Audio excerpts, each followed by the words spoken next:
Y gustoso de estar acá y de poder expresar todas las respuestas respecto a las preguntas que puedas considerar a bien hacer. Bueno, no sé si saludarlo al inicio o al final de la entrevista, porque entiendo que está usted de santo, de cumpleaños. Bueno, sí, muchísimas gracias, sí, efectivamente, pero bueno, efectivamente, mejor honor de poder recibir, digamos, este cumpleaños es sirviendo al país, así que acá estamos. Lo recibe como un regalo. Así es. Claro.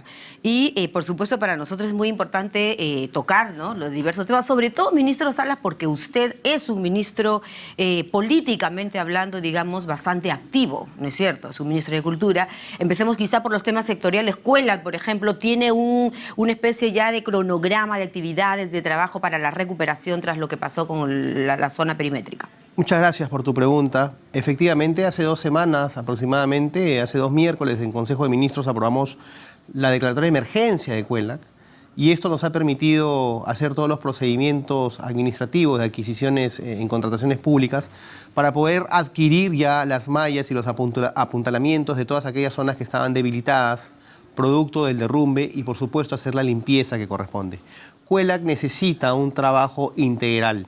Lo que se ha venido haciendo durante muchos años es simplemente ser reactivos en virtud de los sectores que estaban debilitados para ponerles mallas, para apuntalarlos, pero jamás para darles el valor y ponerlos en valor como correspondía. Ahora estamos trabajando, porque es una disposición del presidente de la República, recuperar CUELAC en su totalidad, no ser reactivos.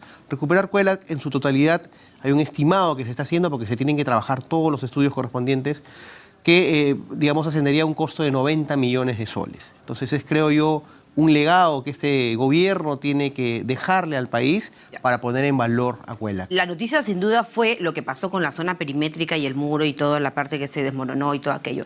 Esa fue la noticia, pero si analizamos un poco hacia atrás, ministro, había un estudio, ¿no es cierto?, que podía presumirse que podía suceder algo así. ¿Se tomó la precaución o no se miró, quizá, como debiera, la parte técnica? Mira, María Jesús, en el año 2003 se da la primera declaratoria de emergencia de CUELAC. En el año 2003.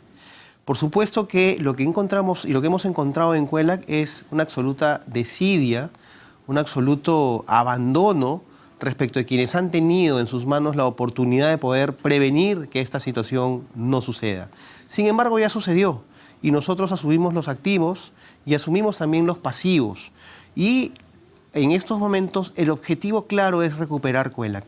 Se está haciendo trabajos multisectoriales en estos momentos, ya se están realizando el enmallado, el apuntalamiento. INDECI está en la zona, está trabajando con personal del Ministerio de Comercio Exterior y Turismo, porque si bien es cierto, nosotros vemos la recuperación del centro arqueológico, CUELAC no podemos cerrarlo, porque hay muchas familias que viven de CUELAC y se están haciendo rutas alternas para poder salvaguardar la integridad y la vida de los turistas que recorren el centro arqueológico.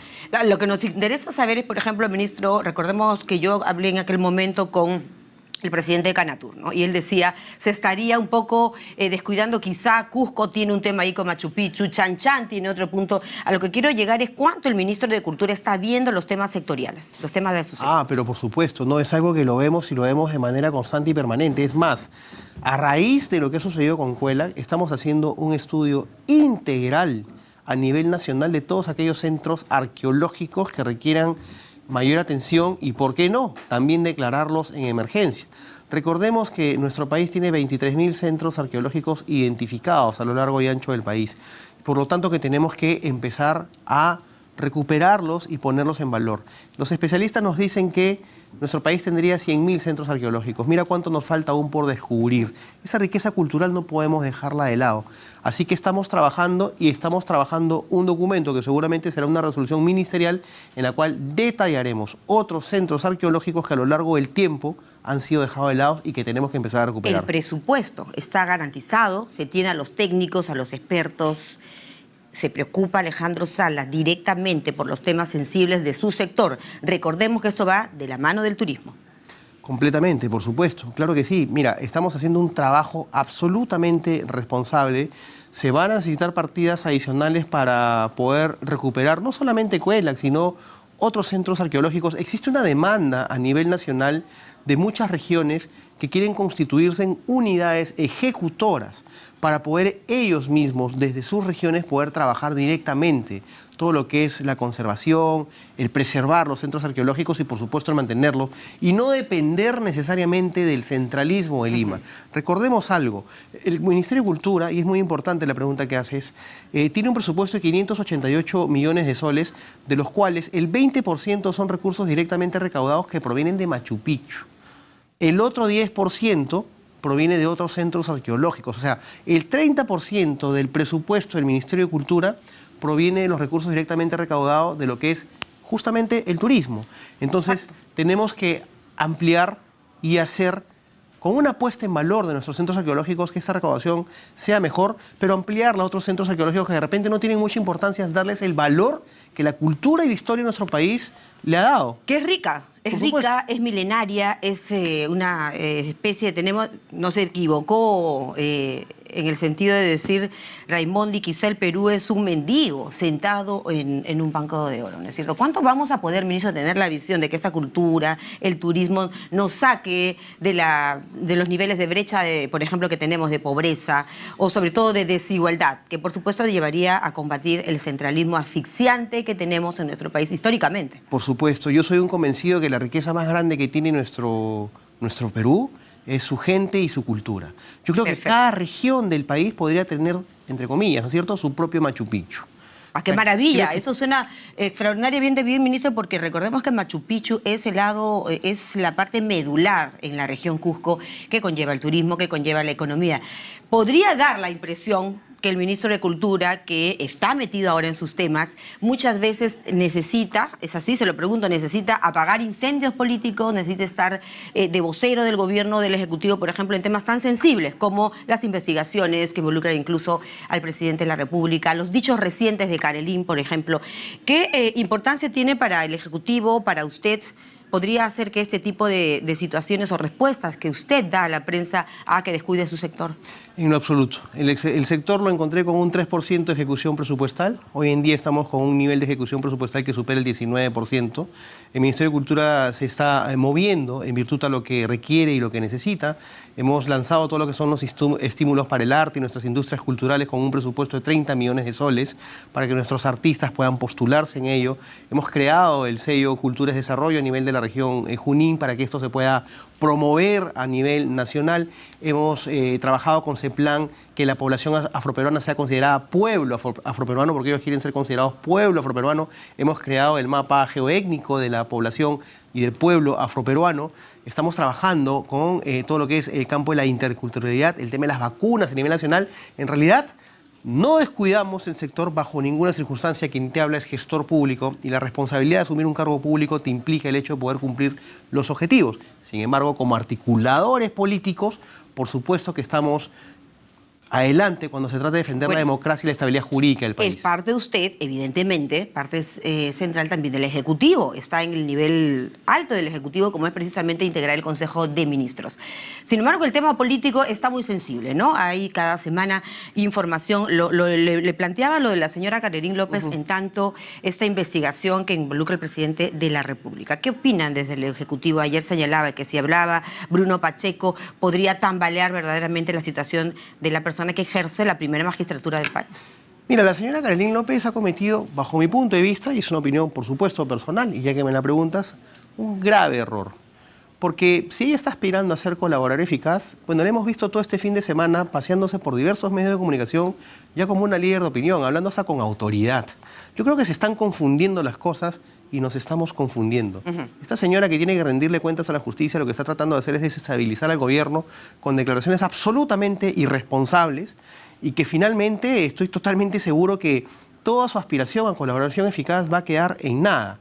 Y va a quedar en nada porque lo que ha tenido que mantener supuestamente en reserva, ¿no es cierto?, lo ha manifestado públicamente sin tan solo siquiera mostrar una sola prueba. Lo que deja en claro es que no está tratando, digamos, de colaborar o de ayudar a la justicia, sino que lo que está tratando es desestabilizar a un gobierno. ¿Con qué ánimo o con qué intención? Eso tendrá pues también que investigarse. Ahora, si son parte de una investigación, una de mis preguntas sería, ministro, ¿por qué no se ponen a derecho, por ejemplo, el propio señor Pacheco, los sobrinos del presidente de la República? Porque finalmente, si son parte de una investigación y son llamados a tener audiencia, a responder, a dar sus alegatos y descargos, tendrían que aparecer. Lo que pasa es que eso ya lo va a ver seguramente los abogados que están manejando la estrategia legal de estas personas. Siempre es bueno que toda persona se ponga a derecho a disposición de la justicia, pero también tienen que hacer valer, por supuesto, sus derechos. Y si ya su libertad ha sido, digamos, privada, ¿no es cierto? Se han dado un mandato de detención, ¿no es cierto? Ellos, de una u otra manera, desde el punto de vista garantista, consideran que no es el momento de poder acudir a la justicia, mientras que su libertad se vea afectada. De pronto se levanta ese tema de la libertad y ellos podrían acudir. Eso es algo que ya la defensa lo analiza, que la justicia haga su trabajo. Son finalmente criterios jurídicos de defensa que ellos tienen que saber ver, evaluar y ver cómo lo canalizan, ¿no? Ahora, se lo pregunto, aunque podría parecer una pregunta ciertamente necia, pero ¿cuánto crédito le da usted o debe darle la justicia a corroborar lo dicho por alguien que aspira a ser colaborador eficaz, que entendiéndose el colaborador eficaz es parte de la organización? Lo que pasa es que todo aquel que se considera colaborador eficaz, tenemos que entender algo, ¿no? Todo aquel que es colaborador eficaz desde ya es un delincuente, porque va a confesar delitos. Entonces, muchas veces para poder salvarte de una situación, no solamente dices algo que puedas saber, sino tratas de aumentar para ver si eso te da más crédito o te da más rédito ante un magistrado. Entonces, esto hay que tomarlo con muchísima responsabilidad, hay que tomarlo con muchísimo cuidado. La señora ha expuesto diversas situaciones, ha hablado inclusive hasta con autoridad porque se molestaba para hablar, le he podido ver, sin tan siquiera poner una sola prueba en bueno, la mesa, justicia, ¿no? tiene la responsabilidad de corroborar cada una de las acusaciones, obviamente. La justicia tiene la responsabilidad de corroborar cada una de las acusaciones y quienes han visto también, digamos, mancillados en su honra con las declaraciones de esta señora, por supuesto, si esta señora no tiene una prueba, también se va a ganar bastantes juicios, ¿no? O sea, hay mucha responsabilidad en cuanto a lo que ella ha manifestado si es que no tiene cómo probarlo. Ya, decía usted, alguien que es colaborador eficaz o aspira a ese papel, es parte de una organización criminal, es un delincuente. Ella señala que habría una organización criminal que incluso sería encabezada por el propio presidente de la República. Es el dicho de esta señora ante la Comisión de Fiscalización del Congreso, dentro de la cual cita a ministros de Estado, funcionarios del Ejecutivo, los sobrinos del presidente, empresarios, ¿no es cierto? Y el señor Bruno Pacheco también. Entendamos que cuando uno ocupa un cargo público y dentro del ámbito legal existe lo que se le denomina el principio de confianza. Vale, decir, yo en estos momentos te puedo estar dando una entrevista y te pongo un ejemplo, ¿no? Pero yo no sé si mi jefe de logística o mi jefe de administración o cualquier otro funcionario está tratando dentro de su propio ánimo de cometer algún tipo de acto delictivo. Entonces, están vulnerando mi principio de confianza. ¿Qué quiero decir con esto? Que seguramente hay gente que ha tratado de vulnerar el principio de confianza que le dio el presidente de la República, cometiendo errores y de pronto errores que conllevan a delitos, pero eso no hace que el presidente sea parte de esta situación. Cuando se vulnera el principio de confianza, a quien tiene que caerle la justicia es aquellos que sobrepasaron ese principio de confianza y, por supuesto, responder por sus propios actos. Esta señora trata de involucrar al presidente de la República porque seguramente le puede dar eso mucho más rédito y así lo puede considerar. ¿Habría alguien detrás de Carolyn López para... a ver, la pregunta sería así, ¿habría algo que sospeche el Ejecutivo? ¿Cuál es de pronto el entre líneas que pueden analizar ustedes? No sé si usted con el presidente o solamente me va a responder a título personal. ¿Quién estaría detrás de todo lo que la señora señala con acusaciones que evidentemente deberán ser corroboradas por la justicia? Yo no podría personalizártelo, pero sí podría decirte que hay un sistema muy interesado en arrebatar el poder. En arrebatar el poder, en cortar el mandato del presidente de la República, con ese trillado y esa frase de decir que se vayan todos. Mira, y no es coincidencia que los que salen a decir que se vayan todos, afectando el mandato del Congreso de la República con 5 años de mandato que le ha dado el pueblo, los ciudadanos, las ciudadanas y el presidente de la República, son expolíticos pues, que en estos momentos seguramente deben estar buscando trabajo, ¿no? Entonces necesitan y requieren nuevas elecciones, poniendo pues, al país en una situación de desestabilidad. Yo creo y considero desde mi punto de vista que existe un sistema interesado en hacer pelear y enfrentarse tanto al Congreso como al Poder Ejecutivo.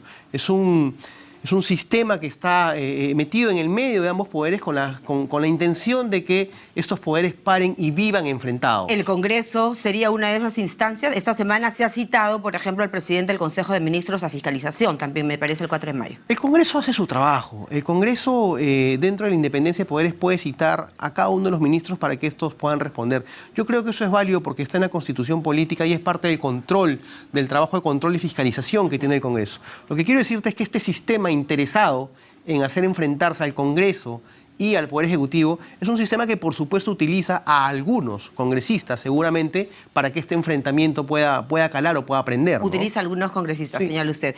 En una de las entrevistas o de los dichos del fin de semana, por ejemplo, de la señora López Arredondo, ella dice, si apareciera y hablara Bruno Pacheco, el presidente no estaría un día más en el cargo. Son los dichos de ella. Y le pregunto, ¿qué entiende usted, cómo lee usted esta afirmación? Que quiere ganar réditos ante la opinión pública, quiere ganar réditos seguramente de algún tipo de apoyo político, ¿no es cierto? Quiere ganar réditos seguramente ante un magistrado que simplemente no va a ganar nada, porque si al magistrado tú no le demuestras o no le pones nada en la mesa, el magistrado simplemente no va a tomar su palabra.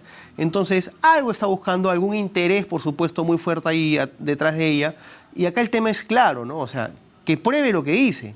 Si ella prueba lo que dice, por supuesto lo que queda es que investiguen a quien le están probando las ¿Le cosas. corresponde a ella probar? Bueno, las pruebas, evidentemente, la documentación, no lo sé, pero la justicia, ¿qué tanta responsabilidad o celeridad tendría que haber, por ejemplo, no sé si le corresponde a Fiscalización, al Poder Judicial, al Ministerio Público, comprobar lo que se está señalando? Porque es sumamente delicado. Uno es esclavo de sus palabras. Y si ella asevera y afirma determinadas situaciones, tiene y está en la obligación de probarlo.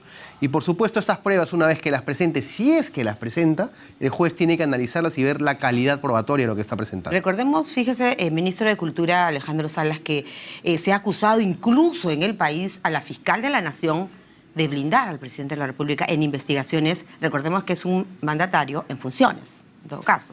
Sí, mira, y cada poder del Estado tiene su propia independencia de poder. El Ministerio Público se rige por su propia ley orgánica, tiene autonomía. Por lo tanto, todos los días siempre van a tratar de salir cuestionamientos. Si no es por una situación, es por otra. Yo creo que acá lo importante es parar un poco esto, porque eso no le hace bien al país. Encontrar un puente, encontrar un diálogo y un consenso que le permita al Poder Ejecutivo y al Poder Legislativo trabajar por el país. Yo creo que este tipo de enfrentamientos y la búsqueda de este enfrentamiento es durísimo. Pero por supuesto... Lo de los estudios del mandatario y su señora esposa, la primera dama, la señora Paredes, ¿se plagiaron o no? A ver... un capítulo más a esta historia. Lo que pasa es que un reportaje de televisión y un medio periodístico, respeto mucho al periodismo, al trabajo de investigación que hace el periodismo, pero no puede terminar aseverando o juzgando ya que una tesis no es válida. Hay tesis que se han venido trabajando en años anteriores bajo los reglamentos de presentación de tesis de cada centro de estudios. Para que uno presente una tesis tiene que pasar primero por un asesor de tesis, segundo por un comité evaluador de la tesis y tercero por las observaciones o subsanaciones que tenga esta tesis para luego y después de esos filtros pasarte para lo que es ya tu sustentación de tesis. Entonces, los reglamentos de presentación de tesis les corresponden a cada centro de estudio. Se hablan de programas informáticos que revisan tesis que ni siquiera están homologados en el país. Entonces, hay que tener mucho cuidado también cuando se juzga o se prejuzga respecto a la condición de una tesis, ¿no? Las reuniones en Zarratea, dado que el presidente de la República, por mandato, pues tiene que sesionar, tiene que manejar, ¿no es cierto?, los destinos del país desde la Casa de Gobierno. ¿Eran necesarias esas reuniones en Zarratea que el día de hoy ponen ciertamente en tela de juicio? Una función que, no sé, mira, ¿qué opina? Yo he conversado con el presidente de la República respecto a este tema y él me manifiesta lo siguiente. Me dice, esa casa de Zarratea no es que sea una casa, es un edificio que tiene varios pisos y tiene varios compartimentos. Entonces a mí me habilitaba un compartimento para poder estar con mi familia, para poder departir algún plato de mi zona que me ¿Fue usted cocinaba. alguna reunión ahí? Nunca, no conozco, yo no conozco Zarratea, no conozco ese inmueble. Pero abajo habían otras divisiones de departamentos donde otras personas podían hacer entrar a muchas personas mientras que él se encontraba en el piso de arriba. Entonces, por supuesto que toda esta situación no debió darse, debió cuidarse. No debió haber estas reuniones, digamos, no sé si en paralelo es el presidente de la República y tiene que despachar en Palacio de Gobierno, porque se ha prestado pues a más de una investigación, a más de una sospecha, a más de una acusación. María Jesús, recordemos algo. Los últimos presidentes de la República que ha tenido nuestro país, muchos de ellos han sido limeños y tenían sus casas en Lima y no necesariamente pasaban todo el tiempo en Palacio de Gobierno. También de pronto se iban a sus casas a que sus hermanas, sus madres, sus esposas le cocinen algo que quieran comer y sentirse en casa. El presidente es un presidente de provincia, no tenía casa en Lima y le habilitaron un espacio en Breña. Pero hubo reunión con empresarios, Carelín. Lo que te estoy manifestando es que el presidente me manifiesta que él estaba en el piso de arriba, ¿no es cierto? Y lo que sucedía abajo, digamos, era algo que escapaba. Y de pronto alguien quiso, digamos, qué sé yo, hacer pasar a Alejandro alguien Salas como... no ha pasado por ahí. Jamás. No he pasado nunca. Es lo que quería saber. No he pasado nunca. El tema de la Asamblea Constituyente. Otro punto en la pauta que tenemos que evidentemente tocar, ¿no es cierto? El Ejecutivo envía este proyecto porque evidentemente acá hay dos pasos. Se trata de primero un referéndum que entiendo, según los especialistas, más que un referéndum sería un plebiscito para poder establecer una nueva constitución. Ha hecho temblar al Congreso de la República. El Congreso de la República ha dicho no cerradamente, prácticamente. ¿Cómo van? Mire, yo creo que no debemos nunca tenerle miedo a la consulta de los ciudadanos y de las ciudadanas. Acá no es que el gobierno va a imponer una nueva constitución. Acá no es que el gobierno va a imponerle un trabajo al Congreso de la República. Acá lo que estamos haciendo y lo que se ha hecho es recoger las demandas de las diversas regiones en las cuales estamos recorriendo, en las cuales el presidente de la República empezó a ser emplazado y le manifestaron: usted prometió una nueva constitución, ¿dónde está? Bueno, la defiende a capa y espada el señor Vladimir Cerrón, fundamentalmente. No, yo creo que acá el concepto... ¿No la defiende Cerrón? No, lo que pasa es que Cerrón no es parte del gobierno. O sea, el señor Vladimir Cerrón... Pero digamos que defiende el ideario de Perú Libre sobre la base de una asamblea constituyente. Lo que pasa es que Eso creo estamos de acuerdo. que hay dos conceptos distintos ahí, porque lo que hace el gobierno es primero poner en consulta de los ciudadanos, de las ciudadanas, para que este 2 de octubre, fecha de las elecciones regionales y municipales, el país decide en una cédula si quiere o no quiere cambio de constitución. Si el país no quiere cambio de constitución, nos vamos a quedar con la constitución que está y listo, se respeta la voluntad del ciudadano. Si el ciudadano quiere el cambio de constitución, hay que convocar a elecciones para una asamblea constituyente. ¿Qué es una asamblea constituyente? La asamblea constituyente es un proceso en el cual van a haber 130 asambleístas, así como hay 130 congresistas que se van a encargar de redactar la constitución de un país plural, donde va a tener la representatividad de las comunidades originarias, va a tener la representatividad del pueblo afroperuano, de ciudadanos independientes, de los partidos políticos, y por supuesto no podemos decir qué modelo de constitución va a salir, porque ese es un trabajo que de manera autónoma va a hacer la Asamblea Constituyente. Mientras que de pronto pueden haber otros conceptos de qué o cómo debería ser la Constitución, eso no pasa por nuestra propuesta. Nuestra propuesta es una propuesta de un trabajo de una Asamblea Constituyente absolutamente responsable y plural, que recoja absolutamente todas las ideas que requiere nuestro país. Claro, obviamente ese es un tema, ministro, que pasa por el Congreso de la República. Ah, pero por supuesto, el Congreso de la República... ¿Esperan ustedes tener el eco? Va a tener que decidir si acepta el proyecto de ley que hemos presentado para que el tema de la Asamblea Constituyente sea puesto, digamos, en las urnas el próximo 2 de octubre. Si el Congreso de la República dice no voy a pasar tu proyecto de ley, tenemos que respetar la independencia de poderes y, por supuesto, la ciudadanía que está expectante de esta situación tendrá que, por supuesto, preguntarle al Congreso qué pasó. Pero vamos a respetar siempre la independencia de poderes. Eso es bien importante. Hablando del tema de los poderes, fíjese, ministro, mañana 3 de mayo es el Día Internacional de la Libertad de Prensa. Se le ha acusado mucho a este gobierno, especialmente en el inicio, de no haber sabido establecer un nivel de mutuo entendimiento con la prensa, precisamente. Como ministro de Cultura, digamos que estamos adscritos en el IRTP al Ministerio de Cultura. ¿Cuál sería el mensaje? Libertad de prensa. Yo creo que este gobierno respeta la libertad de prensa. La libertad de prensa es un valor fundamental en todo gobierno democrático. Este es un gobierno democrático.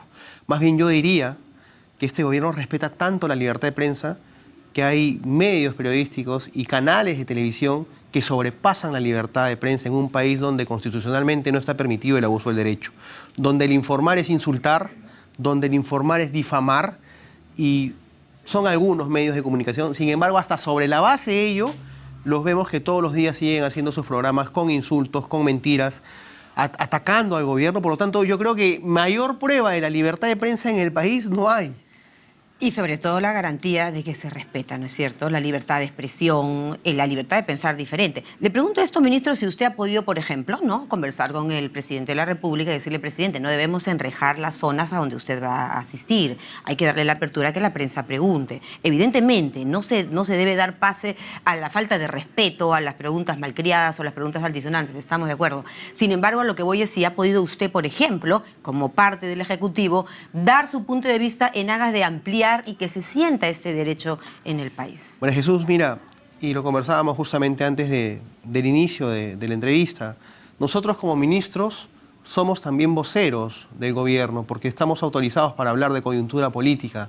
Por lo tanto, que un presidente de la República le diga a sus ministros que salgan a hablar y salgan a expresarse las políticas de gobierno, los proyectos que el gobierno tiene, es parte también de la comunicación que él tiene con la ciudadanía. No necesariamente es que el presidente de la República se ponga delante de una cámara y un micrófono para decir están respetando la libertad de prensa y la libertad de expresión. Lamentablemente han habido situaciones en las cuales al presidente ya se le ha faltado el respeto a través básicamente de un medio internacional donde utilizaron una entrevista inclusive para después de eso acusarlo constitucionalmente en el Congreso de la República de transgiversar y descontextualizar sus mensajes, y por supuesto que él dentro de ese punto de vista ahora tiene como mandatario más cuidado, pero no cuidado porque no le falta el respeto a la prensa, sino más cuidado en el hecho de que lo que se diga de manera canalizada por aquellos ministros que puedan canalizar las respuestas que él quiera dar. Y creo que eso es parte también de la comunicación que tenemos, o sea, no olvidemos eso. No es un gobierno que guarda silencio, es un gobierno que se expresa, de una u otra manera, pero que se expresa. Prueba de ello es que estamos acá y que seguramente más tarde voy a estar en otro medio de comunicación hablando con libertad de coyuntura y por supuesto con la libertad de las preguntas que ustedes puedan hacer. Bueno, ministro, siendo así, entonces, nuevamente que le pase muy bien usted en su cumpleaños. Muchas gracias. Y a seguir trabajando por el país, ¿no? Siempre, un honor para eso. Muchísimas gracias, ministro, por su paciencia, por responder, sobre todo, como usted muy bien lo ha dicho, todas nuestras preguntas, nuestras interrogantes, y esperemos entonces lo mejor para el país. Alejandro Salas, ministro de Cultura, estuvo con nosotros. Gracias. Muy amable. Nos vamos a la pausa y cuando regresemos hablamos, amigos, de las vacunas. Así es, porque el ministro de Salud, precisamente el titular del sector,